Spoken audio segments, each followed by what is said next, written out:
Army chief Swat पहुंच गए। General Qamar Javed Bajwa सैलाब से मुतासरा इलाकों का दौरा करेंगे।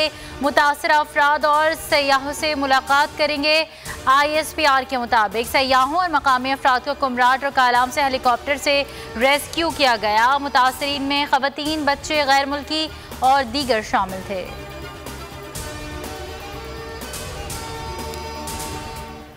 अतियात देने पर अहले वतन खुसूसन समंदर पार पाकिस्तानियों का मशकूर हूँ। इमरान खान का ट्वीट में इजहार तशक्कुर लिखा। 3 घंटे के टेलीथॉन में 5 अरब रुपए के अतियात के ऐलान किए गए।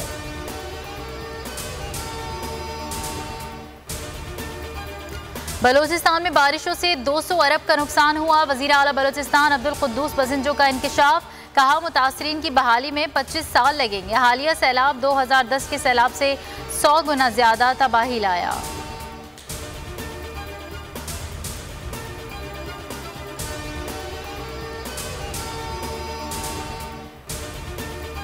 नौशहरा सैलाब से मुतासिर हुआ, ज्यादा नुकसान नहीं हुआ। वजीर आला महमूद खान के दौरे पर बोल न्यूज से गुफ्तगू।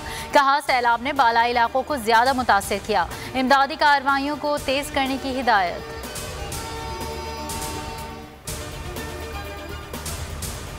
अवाम को बड़ा झटका देने की तैयारी की। इलेक्ट्रिक की बिजली 14 रुपए 53 पैसे महंगी करने की दरखास्त। इजाफा अप्रैल ता जून की एडजस्टमेंट कीमत में मांगा गया है। बिजली 4 रुपए 69 पैसे फी यूनिट मजीद महंगा करने की CPPA की दरखास्त। इजाफा जुलाई की फ्यूल एडजस्टमेंट कीमत में मांगा गया। सार्फिन पर 65 अरब रुपए से जायद का बोझ पड़ेगा। नेपरा 31 अगस्त को समाप्त करेगा।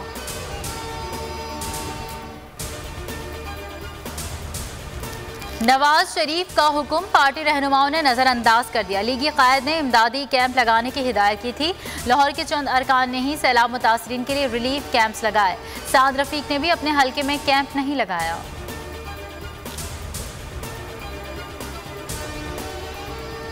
राशन है ना टेंट, कोई मदद नहीं की जा रही। सूबाई वजीर शबीर बाजारानी के हलके के रिहायशी फट पड़े। मुतासरीन ने दुहाई दी, हमारे घर गिर गए, कई फीट पानी जमा है।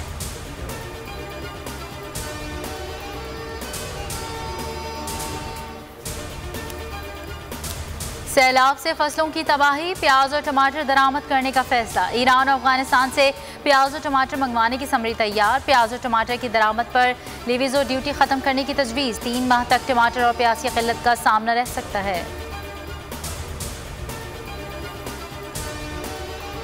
सुप्रीम कोर्ट का सोशल मीडिया पर कोई अकाउंट नहीं। तर्जुमान की वजाहत। कहा अदालत से मंसूब तमाम सोशल मीडिया अकाउंट्स जाली हैं। FIA को मामले पर कार्रवाई का कह दिया।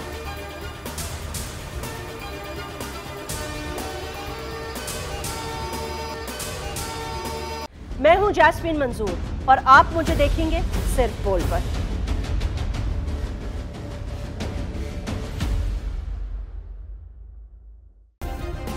सब्सक्राइब करें और बेल दबाएं ताकि कोई खबर रह न जाए।